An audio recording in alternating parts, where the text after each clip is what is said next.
He's taught millions worldwide how to become rich. Now, best-selling author and financial expert Robert Kiyosaki reveals the financial secrets of the rich with you.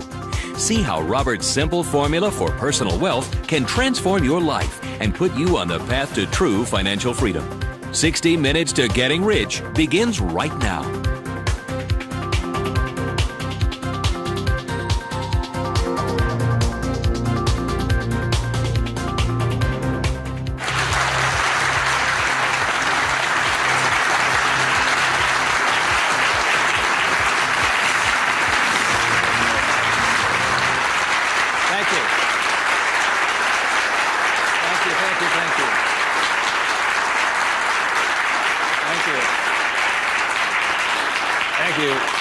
You're very kind. Thank you very much.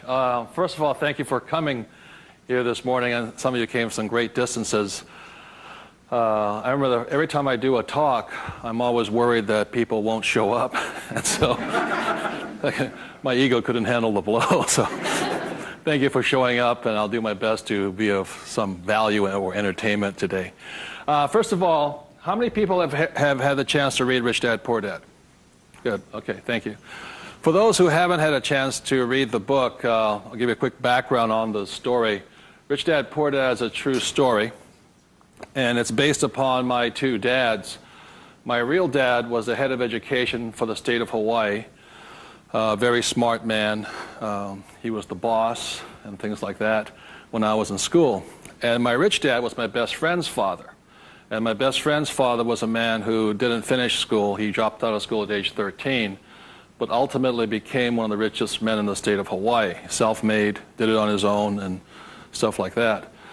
So Rich Dad, Poor Dad is a true story of what two fathers tell their two sons, my best friend and I, about the subject of money. And as the the positioning statement of the book says, what the rich teach their kids about money, that the poor and middle class do not. And as we all know, for the most part, we learn very little to nothing about the subject of money in school. And so what we learn about money oftentimes is handed down from parent to child. And those are the ideas that we have relative to the subject of money. So my rich dad was a man who, he was my best friend's father, like I said, when you look at the white sand beaches of Waikiki and the hula girls and the palm trees, my rich dad was the guy that owned the land underneath the hotels. And my poor dad, I call him my poor dad, although he was a high-paid government official, and I do mean high-paid. He made a lot of money. In fact, he made much more money as far as a salary and paycheck goes than my rich dad. And so the story is really what my rich dad taught me as compared to my poor dad. And so what we're going to be going over today are some additional ideas and thoughts and information that may assist you in getting wealthier, easier, quicker. How many people would like to get wealthier, easier, and quicker? Good, thank you. So in contrasting them, most of us have heard, like my poor dad, very middle-class man, smart man, but he had middle-class ideas when it came to money and values. And he always said, son, our house is an asset, and it's our largest investment. And my rich dad would say, here I'm 9 years old, I go, okay, I got it, Dad, I got it, right?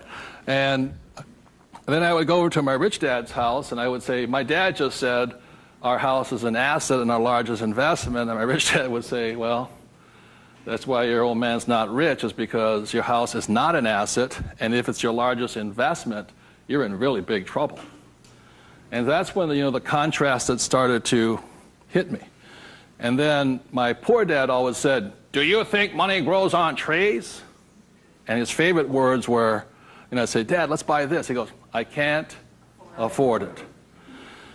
And my rich dad said he forbade his son and I from ever saying the words, I can't afford it. He said, the moment you say you can't afford something, it becomes true. So the power of the spoken word or your thought has the ability to become what you think is real in the world. So if you say, I can't afford something, that becomes your real world or reality. And what my rich dad said instead was, instead of saying I can't afford it, simply say, how can I afford it? Or in school a lot of times, I'd say, hey Dad, guess what, I'm going to be a millionaire. He goes, you can't do that. And my rich dad said, never say you can't do something. Ask yourself, how can I do it? And he said, and just in the switching of those words, if you say, how can I afford it, your mind opens up to the possibility. And your mind then has to go to work. This is your single most powerful tool you have is the brain. But if you say, I can't afford it, then the thing goes to sleep and it sits there, goes dormant, and doesn't have to do any more work. You're the one who's doing the work then. So those are some of the subtle, differences. My poor dad, the school teacher, the head of education, always said to me, he says, son, go to school, get good grades, get a safe, secure job, high-paying job, and work hard. And my rich dad said, that's a good idea if you want to work hard all your life. He says, but if you want to get rich, you have to learn how to have money work hard for you so you don't have to work for it. And you also have to learn to buy companies. Don't be the guy applying for the job, be the guy that's handing out the job.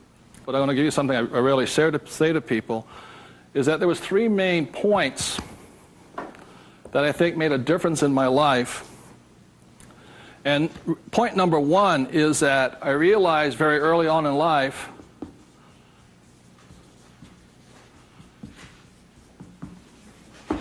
money is a what? Idea. It's whatever you think it is. Now, when people say, well, how can I get more money? I say, well, just first change the way you think. Change your ideas. That's the good news. That's all you have to do. I realize when I talk to people about money, I'm slamming straight into their ideas. And, a lot of times with money, there's several subjects you don't talk about at the dinner table: sex, religion, politics, and money, and whatever. And the reason for that is it's a very volatile subject. Whereas in my family, my poor dad, the school teacher family, was, I'm not interested in money. Money is not that important to me. I began to realize that was my poor dad's idea, was his attitude. Whereas my rich dad always said to me, money is power. Money gives you power. Respect it. Treat it respectfully. So there's all these different ideas about the subject of money. The thing I hear people say is, I'll never be rich. And that becomes a self-fulfilling prophecy, you see. And that's why money, just as an idea, is so, so powerful. And when I talk to people, I oftentimes ask them, I said, what did your parents tell you about the subject of money? Because that becomes real. If you were told, go to school and get a job, see, many of us may not be in the same profession, but we're following the same path. And most people did not come from families that were rich. In America, less than 1 out of 100 people at age 65 becomes rich. In the richest country in the world. 1 out of 100. 4 become wealthy. I think 56% are dependent upon the government or a pension to take care of them. And they start going downhill. So what I had to do, what I'm going to be talking to you about, is I had to watch my ideas, I had to watch what I said, and I had to watch who was giving me the ideas. Okay? Because they're not the same. Like you go to one doctor and they say, eat a low-fat, high-carbohydrate diet. You go to another doctor, they say, eat a high-fat, low-carbohydrate diet. Somewhere you got to make your choice. Number 2, the thing that I learned by having 2 dads with their contrasting points of view, I realized this really early on.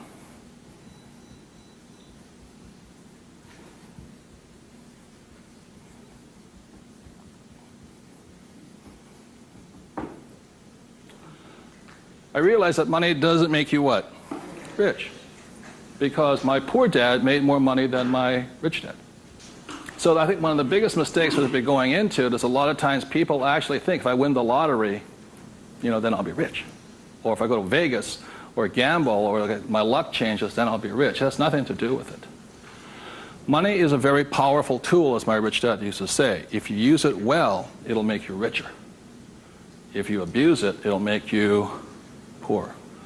So one of the big things that my poor dad made the mistake of saying, he always thought that if he got a pay raise, that would solve his money problems. And the trouble is, every time he got a pay raise, he got bigger problems. So it made him poorer and poorer the more money he made. Does that make sense, you guys? That was a very big problem with him. And then the third thing I realized by having 2 dads and having 2 contrasting points of view was that there's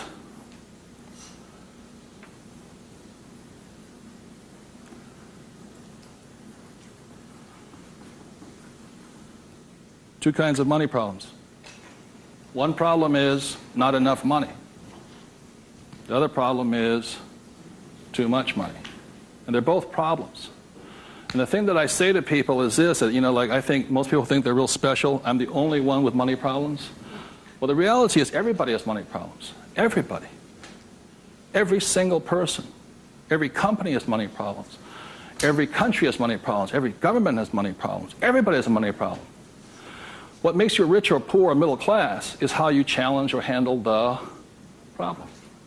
And what most people do, since, so most of us came from families where the problem was too much or too little.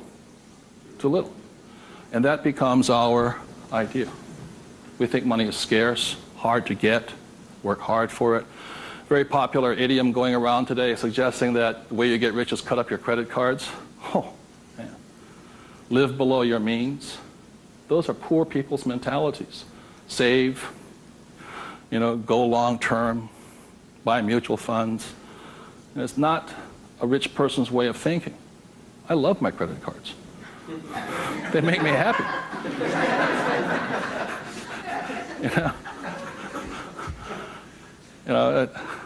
I drive, he says, drive a cheap car. I don't look good in a cheap car. I don't feel good. Now, the point I'm making here, again, there's poor, middle class, and rich. And very early on in my life, I really realized that being poor and struggling did not look good on my face. I did not like it. But I grew up in a family that if you were rich, the idea was that you were crooked, evil, not caring, inhuman, not generous, and all that stuff. So if I said I want to be rich, then I went against my family's values. It was tough having that. Now, the other thing I saw was that by my rich dad managing his money well and becoming a business owner and an investor, that he got richer and richer and richer. Then he had a different kind of problem. His problem was too much money. And my rich dad said to me when I was about 18 or 19 years old, he said, son, there's two kinds of problems. Not enough or too much. Which one do you want? And at that point,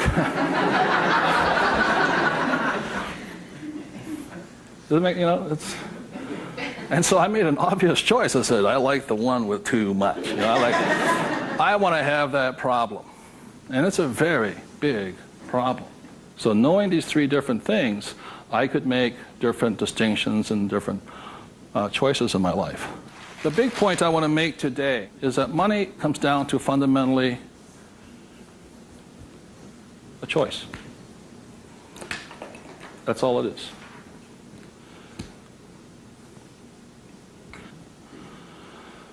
And so, as a young boy having two dads starting at age 9, I had to make a choice of which dad I was going to listen to. And it was a tough decision. Really, really, really hard because I loved both men. Both men were big men. If there was a role model that they filled, they were tall, and they acted like John Wayne or Robert Mitchum, not Pee Wee Herman. They were big, strong, powerful, good, honest, hardworking men. I love them both. But their ideas were almost polarized, completely opposite. And that's why in Rich Dad, Poor Dad, in the book, I write that Robert Frost's poem, I think The Road Less Taken or The Road Less Traveled, I had to make a choice of which one I was going to listen to. Which one was I going to follow down the path? And I made that choice. And it was a hard decision because I had to go against my whole family's culture, beliefs, and they're all school teachers. When I came back from Vietnam, they said, I got my bachelor's degree. I got that Bachelor of Science. They said, now, son, you are going for your master's, aren't you? I said, I kind of doubt it. He said, but you won't get a good job. You get a better pay raise if you have a higher degree.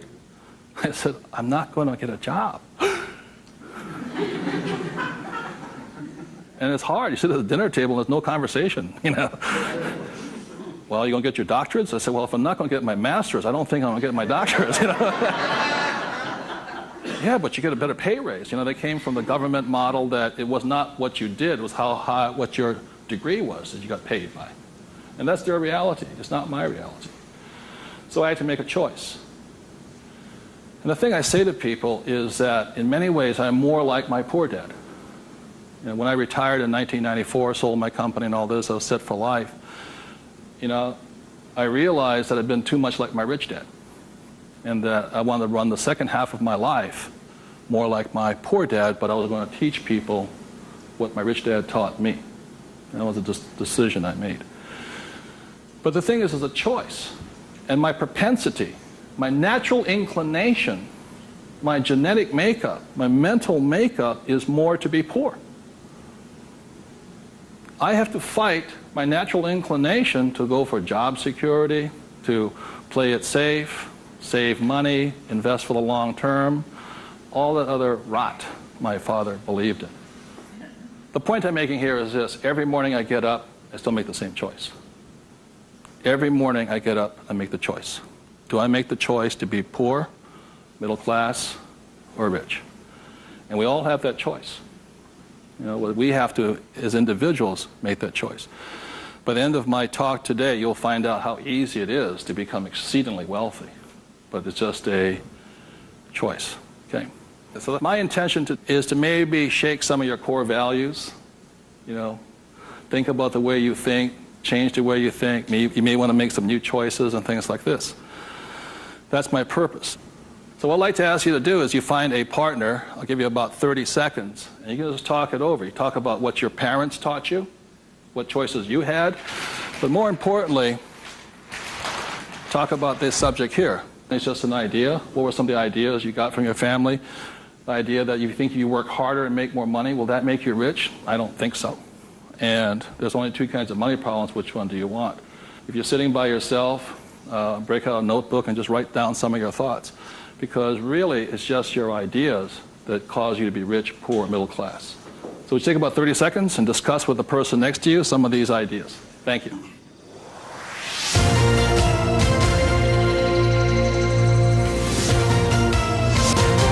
The main point of the book, Rich Dad, Poor Dad, for those who have not read it, so this is book number 1. The main message and the point is the importance of financial literacy. Can you read a financial statement? So, again, comparing my rich dad and my poor dad, the school teacher, was very word literate. I mean, he read a novel a week. He read constantly. And he used to say to me, you know, readers are leaders and leaders are readers. I said, good. And I go see my rich dad, who didn't read that much. He says, but the difference between your father and I is I can read numbers. So so Rich Dad, Poor Dad is very simply about the numbers. And this is an income, expense, assets, and liability. And that's the basis of financial literacy, a financial statement. Now, the problem, and so what it is about the difference between assets and liabilities, things like this, and this is really what the book was about.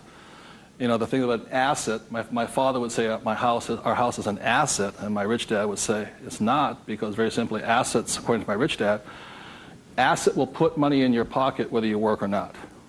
And a liability will take money from your pocket whether you work or not. That was very simply it. The important things about a financial statement is that it allows you to see the truth instead of being stymied by other people. My bankers never asked me for my report card yet, you know.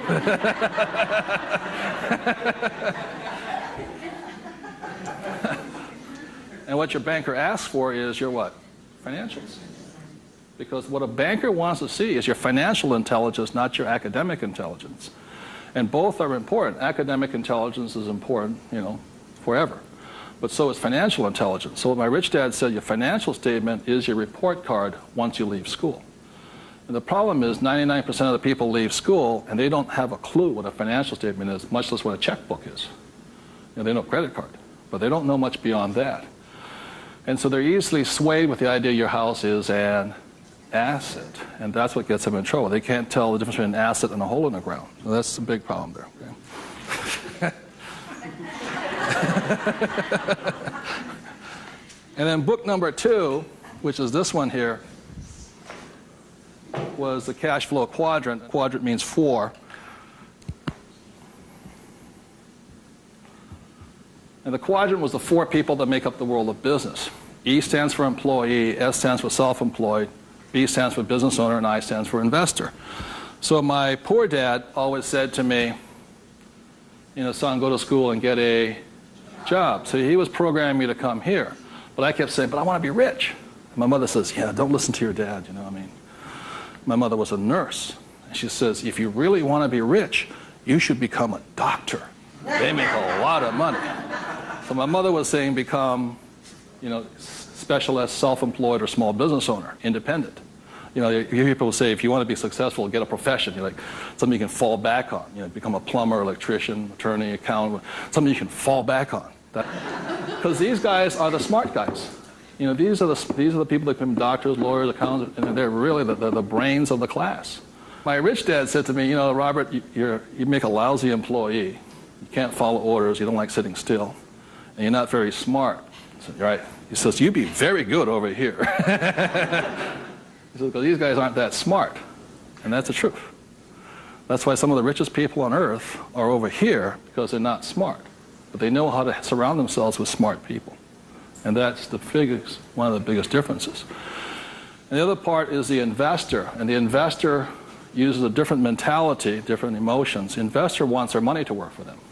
And their words are, what's my return on investment? How soon do I get my money back? See, most people have the money in a 401k. That's not an investment plan, it's a savings plan. An investor would not do that because it ties that money up too long. I want my money in and I want my money out. I want to know when it comes back to me. It's called velocity. How soon do I put it in? How soon does it come back? Savers put it in and they leave it there forever.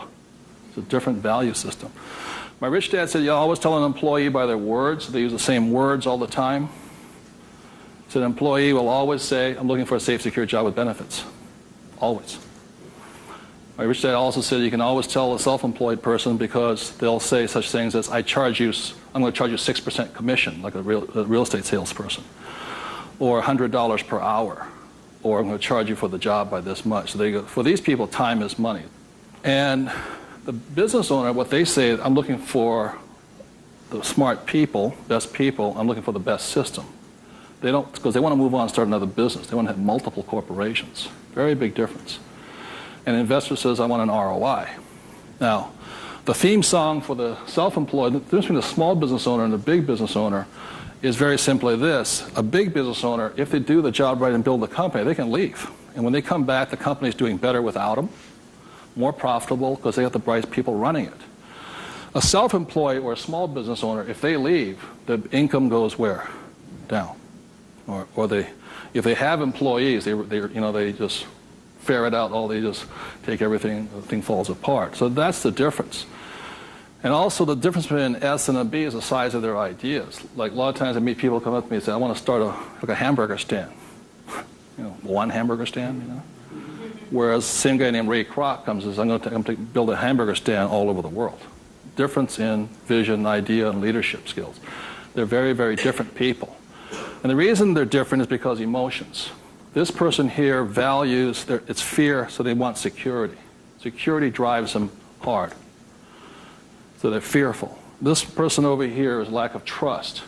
And these guys, they're highly specialized. They're also the most satisfying, because they have their own time, their own life, and all this. They're very happy this way, but it has its limitations also. And generally, these people are limited to about $500,000 a year max in here, just because time is money. Over here, it goes unlimited, how much you can earn. So there are very, very big differences in the thing. The investor here, their thing is they're neutral, emotionally neutral. In other words, what that means is they don't care if you're winning or losing. When somebody says, I go to somebody, the stock market's going to crash. The mutual funds get wiped out. They're not neutral. They're reacting. A true investor doesn't care if the market goes up or the market comes down because they're going to make money either way. That's an investor. They really do not care. They know that losing is part of winning. It's called money management, how well you do that and all this. Very, very neutral. And this person over here, the emotion is patience. You have to be patient. These guys want to get paid now. These people may not get paid. I think the average is, 3 years, right? They don't get paid. That's why the first question when somebody comes to ask me to invest in their company is, are you willing to work for free for 3 years? I go, no. I said, well, I don't invest with you. Because you're still thinking like this. So those are the emotional differences. Because today, just being an employee is suicidal. Today you have to be employee plus an investor. You can be self-employed plus investor. Okay, you have to be on both sides of the quadrant, is what I'm saying, minimum. Whether you're here, here, or here. If you ever want some time off, you have to be an investor today. So very simply on, starting from the age of 9 and 10, I started here and I stayed here. That makes sense, guys? I stayed here. Because this is my money working hard for me, so I don't have to work hard for money. It's a different point of view. They're very, very different. The rich have the best investments, number one, because they have money. People say, how do you find a deal? I say, get rich. Because if you have money, they come find you. It's really simple. The thing about this one here, the richest or the fastest game in the world played today, the way to get rich forever has been this one. I talk about in this book how my rich dad went and bought one of the best pieces of white sand beach in Hawaii. And I said, how did you afford that? He wasn't making any money. He didn't have a job. He wasn't this. He says, how do you afford the best piece of beach in Hawaii? He says, personally, I can't afford it. See, none of these people could afford it either. It was about $10 million. Individually, you cannot afford it, but your business can afford it. It's one of the biggest secrets of all. So the reason I started here and learned to build businesses so I could invest. So I can take down bigger and bigger properties by this. Individually, I cannot do that. I don't earn enough money as an individual, but my company can. So the thing about the third book, which is Rich Dad's Guide to Investing, is called the 90-10 rule of money. The 90-10 rule of money is very simply says is this, is that 10% of the people always make 90% of the money, always. That's a very big part of it. And a big part of the investment book is how do you take your idea, build a business around it, and take your business public. So the reality, as I know, is every single one of you sitting out there in the audience, you have an idea that can make you exceptionally wealthy beyond your wildest dreams. Every one of you is creative enough to have an idea. The trouble is, when you went to school, they didn't train you to be a business owner. They trained you to be an employee, working for the rich. What the rich have the ability to do is take their ideas and create massive businesses out of them. So you have your business, which does your investing for you. And the tax laws are written in your favor, investing through a business. That's how the rich get rich, because they pay less in taxes, very simply because they invest through the B and I quadrants. Investing from here, the laws are written against you here.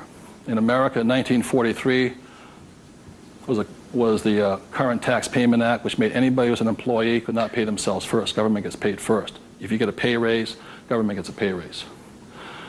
Forever. Forever. You make $1 million, you still pay more in taxes, incrementally. 1986, they passed the Tax Reform Act of '86. All doctors, accountants, attorneys, and the laws were changed against them. But they never changed the laws for the rich, because this is how the rich have gotten rich, by owning corporations and businesses. And that's been in effect since 1215, which is the signing of the Magna Carta. So ever since the thing is, you have to know, you want to get rich, you have to play by the rules of the rich, because the rich make the rules. And for the last thing I'll say about taxes is this. If you're an employee, the tax laws is that your financial looks like this. If you're a business owner, your financial looks like this. And the big difference here is this, is as an employee, your first line item expense is tax. If you're a business owner, it's the last. That is the biggest loophole ever. And that's why the rich get richer. Is they can take their money that comes in here and goes in here, and these guys, the money comes in and goes there. Very big difference. So would you take 30 seconds and discuss whatever you have heard so far? Thank you very much.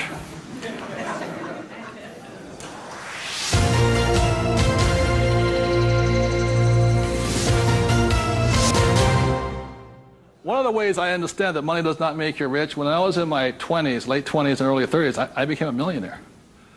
And it went straight to my head. And, you know, when you have money, you think your IQ goes up. And in reality, your IQ goes down, you know. And it was fast cars and even faster women. And I was a millionaire. I was a bon vivant around Waikiki. Now, I don't regret a thing. It was a lot of fun. But the more money I made, the more stupid I became. Anybody ever had that problem? So that's how I learned. I made a lot of money, and it made me instantaneously poor because I still had poor habits here. You see this right here? This is financial literacy or financial intelligence. If you cannot read a financial statement, you cannot tell what's happening. You cannot read. And what you don't see here is how the rich make more and more money because of this one little loophole here. You know, that's my account. You know, over here you hit 335,000 in income, and your tax rate keeps going up. Over here you hit 335 in income, your income rate, tax rate goes down. The laws are written for the rich by the rich. Period. So very quickly I'll go into a financial statement, and this is the basis of wealth here.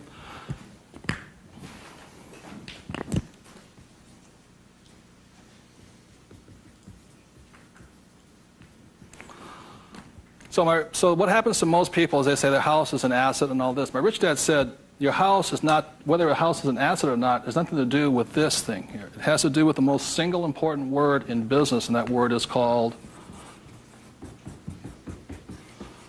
what's the word? Cash flow. It's cash flow determines it. So, very simply, when I was 9 years old, my rich dad said an asset is something that flows money into your pocket, and a liability is something that takes money from your pocket. Just because your banker or your accountant says your house is an asset doesn't mean it's an asset. So when I read a financial, I see something listed here, and then I see whether it lodges up here. Now, if it doesn't lodge up here, then it must be going this way. It's going out the expense with no income. Does that make sense, you guys here? That's a very simple way of looking at it. Now, taking it one step further,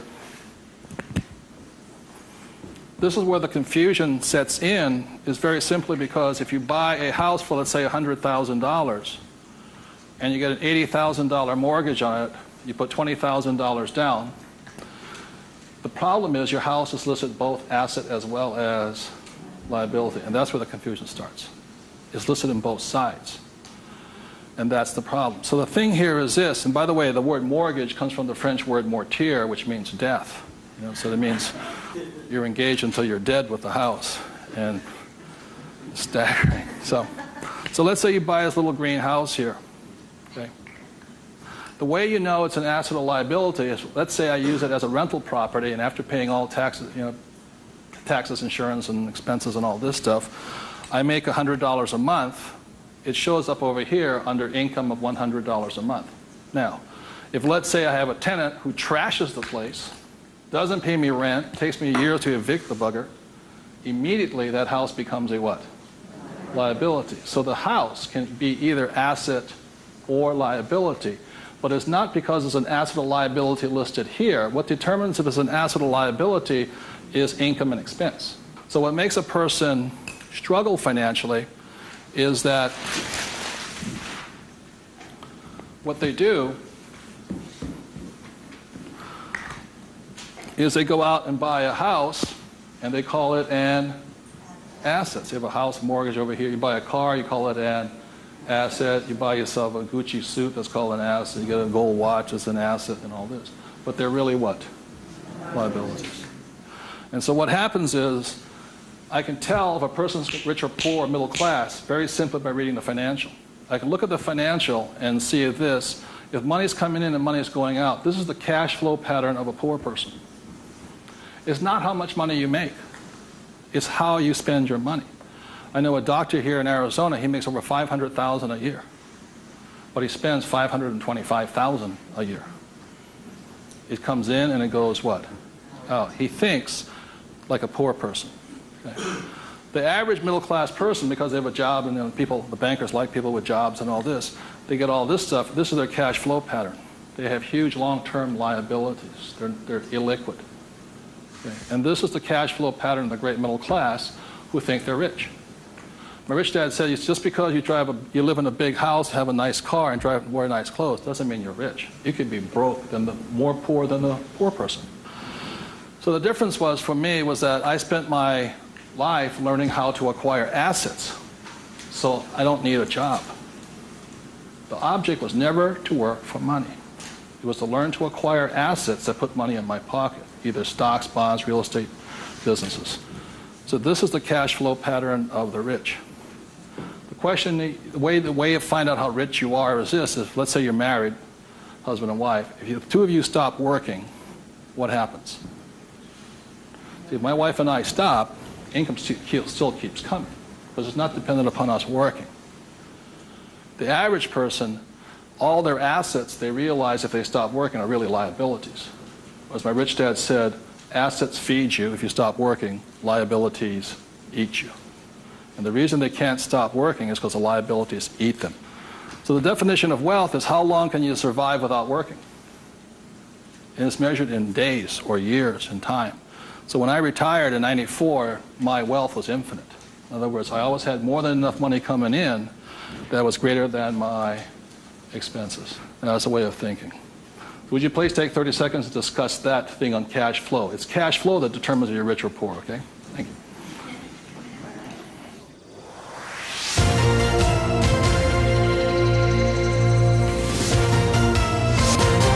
So one of the things I want to be clear on this is whether you're an employee, self-employed, business owner, or investor, the most important thing is this asset column here is your business. One thing my rich dad said, you got to mind your own business.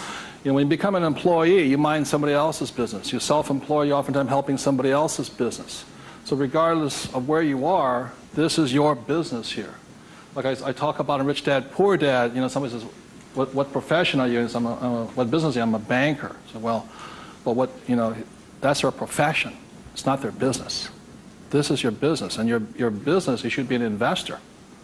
You know, managing your own portfolio, acquiring your own assets, be it business, real estate, or paper, like stocks, bonds, and mutual funds. So what we're taught in school is not to mind our own businesses. We're taught to mind everybody else's business. And that's my message, is mind your own business. That's how you get rich, okay? So moving on, last thing is this. So when a banker says to you your house is an asset, he's not lying to you. He's just not saying whose asset it is. It's his asset, right? So when you go across town, you go to your friendly banker, and you'll see that your mortgage is listed under what? Their asset column. So that's the fact right here. It's a mortgage here. And the way you know it's an asset, and they list it that way. I'm not telling you something, that they list it that way. The way you know it's an asset is because your mortgage puts money in their pocket. And your mortgage takes money from your pocket. You see, it actually goes like this. It's a complete circle. Now, so that's why they're not lying to you. It's just they're not saying whose asset it is, it's theirs. Now, the other part about it is when you save money over here, it's really your asset. Now, if a balance sheet must balance, it has to balance someplace else. You go to the bank, where does it balance? Bank. But is it their asset or their liability? It's their liability. So your savings are their liability. Notice that? Because they have to pay you money for your money. And it's cash flow determines that. Now, if you notice something else too, you get tax incentives to be in what? Debt, and you're taxed for having savings. And that's why they say, how can we tax savings? It's because you're not smart enough yet. The banks know that, you know, political action committees, they control the rules are written by the rich. I'm not saying I love my bankers. I love them dearly. But you have to know the difference between assets and liabilities and whose rules are you playing by, poor, middle class, or the rich. Got it?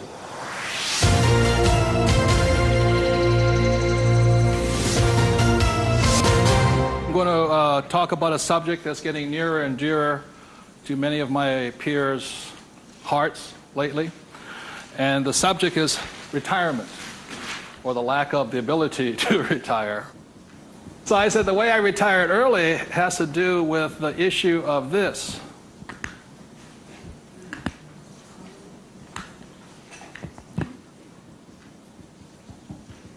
Debt versus what? Equity. The reason I could retire early was because I'm in debt. I borrowed my butt off to retire early. The average person is going to take to 65, 75 as long as possible because they're trying to retire on what? Equity. In other words, they're going to try and use their hard-earned cash to retire, where I would rather use the bank's money to retire. So I am in debt up to my eyeballs. Because the reason is I know some of you out there, because I'm sure some of your parents told you to get out of what? Debt. Well, that's not that intelligent. Because you have to know there's good debt and what? Bad debt. And most people are loaded with what? Bad debt. And if you want to get rich, load up with what? Good debt. And the question I asked those bankers, I said, let me ask you this.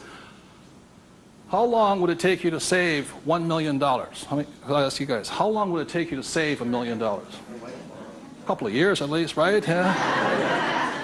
How long does it take you to borrow $1 million? About 10 minutes. If you have good financials. And that's the difference. And that's the price people pay for not being educated in this world, to think that they have to work hard, save money, and finance your retirement on equity. I'd rather do it on debt. And the way I do it on debt is my banker will always lend me money on a thing called real estate. Always. They will not lend me money to buy stocks, but they will lend, even if it's bank of what stock, their own stock, they won't lend me $1 million for 30 years at 8%. But if I find a commercial building, $1 million, 8%, 30, they'll all day long. The thing that scares me right now is never have so many people in the history of the world bet their retirement on the stock market. And they've bet real money. Am I correct? And trust me, the market will crash. Always has and always will. Now, those taking deep breaths right now, it's because you're not, because that should be good news. Because if it crashes, that's when you get rich. But the people who have been trained to think of playing it safe and all this, they're going to be in terror. Completely different point of view. So the point I'm making here is this: one of the reasons I wanted to get educated, understand cash flow, play the game, was just so I could borrow money faster. When my poor dad always said to get out of debt. Debt was bad. So I just called, I just called my broker down the street here. I said, I need 2.4. He says, come in and sign the paperwork. That was it. 2.4 million, just sign. Now, because I can take that money and make 10 million out of it. The average person will go on vacation with it. Or buy a big house, or buy a boat. It's called fiduciary responsibility. If you can prove you know how to manage your money and you have the good financials, plus you have a couple of million in cash, they'll lend you all the money you want. Because they know my problem is too much money. And the reason I buy real estate is because I get more tax breaks. Real estate is a game of the rich, not paper. It's a really interesting world. So what I'm going to go into is how you can get to the point where you don't, I'm not recommending just go out and borrow today, especially if you have no education. I spent 40 years getting here to the point where I can call my broker up. Before, 10 years ago, I'd call them up and they'd laugh. How much do you want? Well, I took that as a feedback that I had to improve my financials. Does that make sense to you guys here? To the point where they would say yes. So the difference between my poor dad and my rich dad was this. My poor dad always said, get a high-paying what? Job. Big mistake. Because the trouble with a high-paying job is you get taxed. So my rich dad said, so was my poor dad, high-income job. That was the key to success. That's a very middle-class, pedestrian point of view. The rich know this. It's not how much money you make. It's how much money you keep. You've got to keep it. It is not how much you make. It's how much you keep. It's called the income to expense ratio. In other words, how much drops to your bottom line. Does that make sense to you guys here? Yes. How much drops? So the minimum is 30%. So if you're making $1,000, the minimum that can drop is 30%. If you're not going 30% to the bottom line, in other words, this way, and you don't have to do it, I'm just giving you the ratios that work. If you have $1,000 coming in this way, then 300 needs to hit here somehow. That's the ratio. The average person, you know how much is hitting here? Nothing. That's why they're poor. They're making more and more money, a high-paying job, you know. I went to the university to get a high-paying job, and I'm now at GS-19, and I'm getting more money, but less is dropping here. Does that make sense to you guys here? Because they're buying more what? Liability. It's called the income-to-expense ratio. How much is dropping?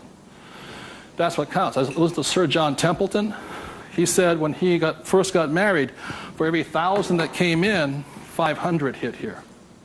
That's what makes the rich rich. It's not how much they make, it's how much they keep. It's a matter of focus. And my poor dad always said, I'm making more money. My rich dad says, I'm keeping more money.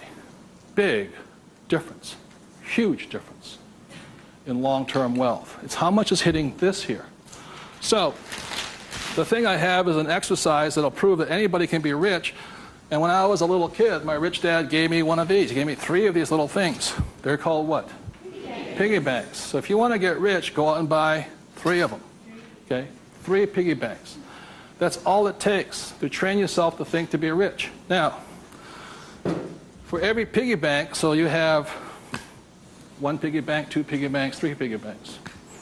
1 is for saving, 1's for investing, and 1 is for tithing or charity. Very important to give. The decision you make today, I'm talking about choices. You can say, well, that's too simple, you know. But the choice you make is for the rest of my life, or for the next 90 days, whatever you can handle, how much am I going to put in each bank every day? Not once a week, every single day. Because what you're training is your brain to think like and act like and be like a rich person. You're dropping it to the bottom line. So, let's say the most you can handle today, given your horrific financial brilliance, is $1. Good. Now, I don't care the dollar amount, but I do care that you do it. It's like going to the gym and saying, you know, today I look like a sumo wrestler, but tonight I'll look like Arnold Schwarzenegger. It's not possible, you know what I mean? It's not going to happen. So how many people right now could say for the rest of your life, with 3 piggy banks, you'll put $1 a day away per bank? Good, right? And everybody can do it. But the problem is, most people won't. And that's the difference. But once it hits your piggy bank, it's yours for the rest of your life. You pass it on for generations. That's what the rich do. The middle class finds some cheap and tacky excuse to break the bank. Am I correct? You know, I got to spend this money. That was my poor dad. Well, if I make more money, I'll get a pay raise next year. The government, you know, be a GS-19. But they kept breaking the bank. Now, it has nothing to do with the dollar amount. It has to do with the habit, the way of thinking, that this is more important to me than eating. It's more important than my kids' clothes. More important than everything else is this. This is first. So start with $1. Everybody can do that. All it is 0 to go to 10. Now, at this point, people say, well, that's not that tough. Try $10 a day.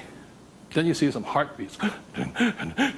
At that point, you're now at the boundary of what's possible for you. It's only a 0 added on to it. And you want to spend it. Now, if this becomes easy at $10, then just up it to, and you'll find your heart rate going up. So when people say, well, this is a simple exercise, I'm beyond it, then try going to, it is not the dollar amount. I mean, it's not the things, it's the habit. And you know you're a stud.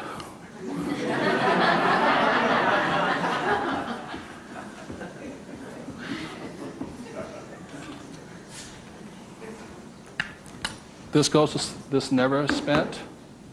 This is what your mad money is. You buy your properties and stocks and bonds, mutual funds with. You can afford to lose this if necessary, but you never lose this one. And you tithe your church or charity of your choice. Now, I give to the charity that I would like to support, but I don't have the time to support. So you put your money where your body would be. Does that make sense to you guys here? My rich dad gave it to his church. My poor dad gave nothing. He says, when I have the money, then I'll give it. That's why he was poor. The next point here is that my rich dad always believed in job security. My poor dad, job security. And my rich dad believed in financial security. So the way you get financial security is, again, via these three things. This is the basis of it. Savings, investing, tithing. So the way you get financial security is start with this, and then I start investing with this. Does that make sense? My investing account, this is when I have my fun. I play with that money. So the deal here is this, whether you're buying a business, real estate, or paper, the ratio is this. You can ask my wife the question. For every, somebody says, well, I don't have any money. How do I get some money? I said, start with that, the three piggy banks. Or how do you find a nothing down deal? The reason they want a nothing down deal is because they got nothing to put down, right? And that's the most risky thing you should do. You can only take a nothing down deal when you have a lot of money to put down, because it's too risky.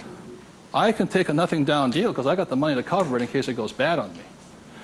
But the point here is this, how I got my experience, how I can find a deal is this. You can ask my wife this. For every one property I buy, how many properties or businesses or stocks do I analyze?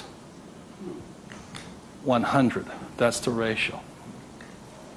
Before I buy one piece of property, I will analyze a minimum of 100 properties. If I don't buy one property in that 100, I start all over again. It's 100 to 1 is the ratio. That's how I find a deal. Not only that, is when I had no money, what was I doing? Still analyzing a deal. It's 100 to 1 before you can find one deal. And people come, I went with a ride with a realtor and we found one property and we bought it. I said, how many did you look at? Just that one. That's an idiot, not an investor. They have no clue. The way you want to find out the market trends, the ups and downs, the ins and outs, is you got to analyze 100 deals. Out of that 100 deals, you put in offers on 10. Because 90 are bad. But in the practice of analyzing the deal, you get smarter. I learn more. I learn something from each deal I look at. Of the 10 I invest in, or I put offers in, I might get 3 accepted. Now, this comes from my friend Dolph DeRoos, who's a real estate genius. He says, if this number is like 6, what does that mean? You're offering too much money. That means you're not being tight enough. You've got to screw it down a little bit more. It gets down to nobody accepting you're too tight. So you want to keep it in this ratio. Of that, you'll buy one property. When people say, how did I get my education? I got my education evaluating deals. I estimate to this day right now, I've looked at over 50,000 deals. That's how I got smart. Instead of going to work, I look at deals. If I'm buying a business, the ratio is the same. 100, 10, 3, 1. If I'm buying a stock in a company, I've got 100 companies, same ratio. Everybody can do that. Does it cost them any money? No, not at all. It's free. When I go on vacation with my wife, Kim, she knows where I'm going to wind up. It's a real estate office or a brokerage office because it's a habit. So this is what gave me financial security, and what my poor dad focused on was what? Job security. He had no assets when he lost his job. Okay? 30 seconds, please discuss that ratio. 50,000 properties I've looked at now.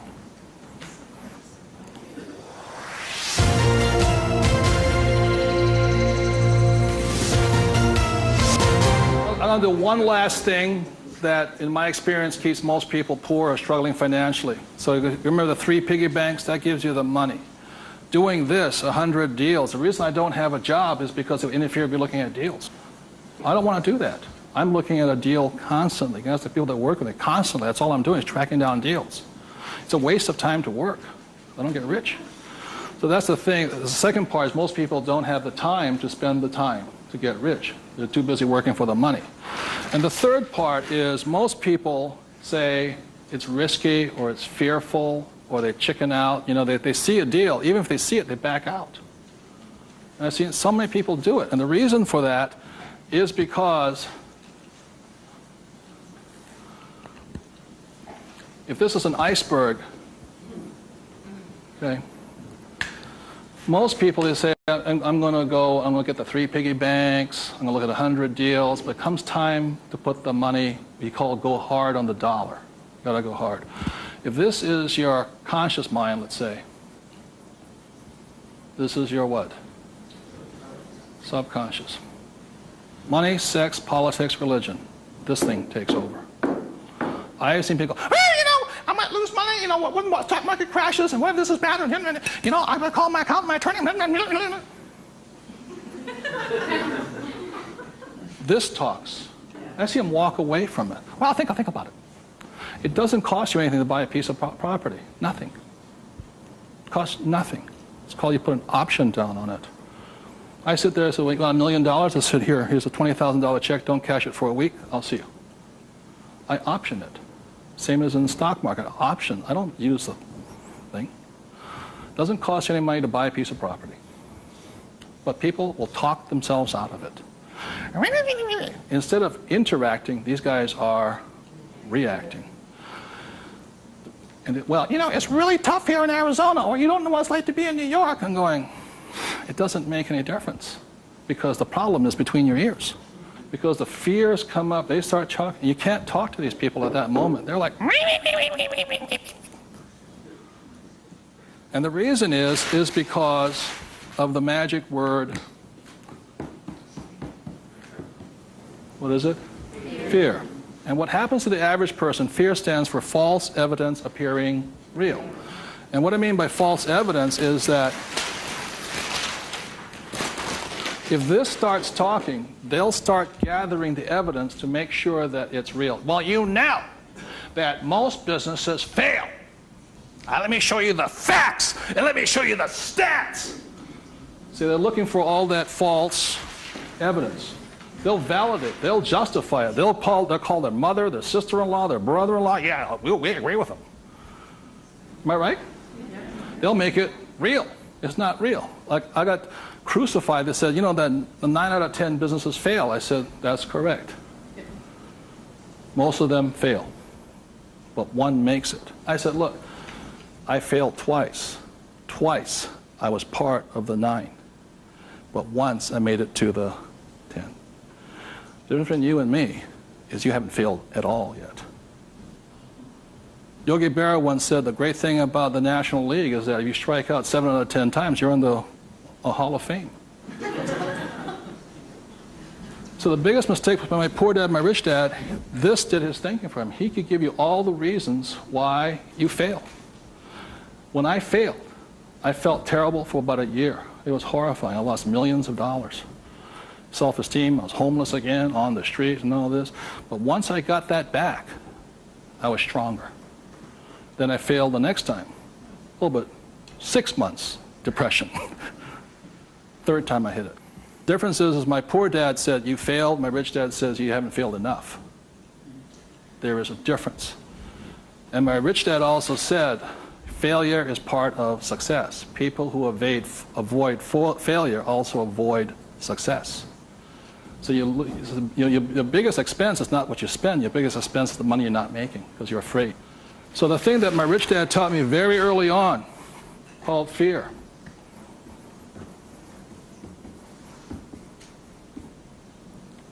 Fail early and fail responsibly.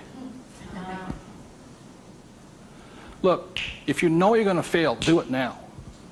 Don't wait. Because each time you make a mistake, you get smarter if you do it responsibly.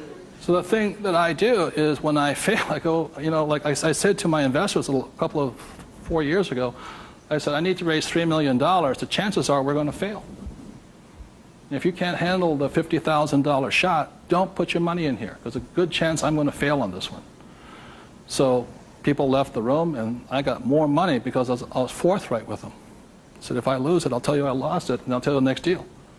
But failure is part of the process.